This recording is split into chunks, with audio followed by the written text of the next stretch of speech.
ওহ, কি গরম, কি গরম বাবা, কি গরম।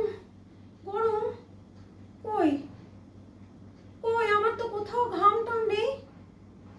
ও, বুঝেছি, এ হলো ডাক্তারের ভিজিটের গরম। ডাক্তারের ভিজিট যে হারে বেড়ে চলেছে দিন দিন, তাতে মানুষের মাথা গরম হবারই কথা। এই তো 1 বছর আগে যখন গেলাম বলল 250, 6 মাস পরে 350, আর আজ বলে কিনা 500। কি যে করব, ডাক্তারের ভিজিট দেব না ওষুধ কিনবো না পরীক্ষা নিরীক্ষা করব।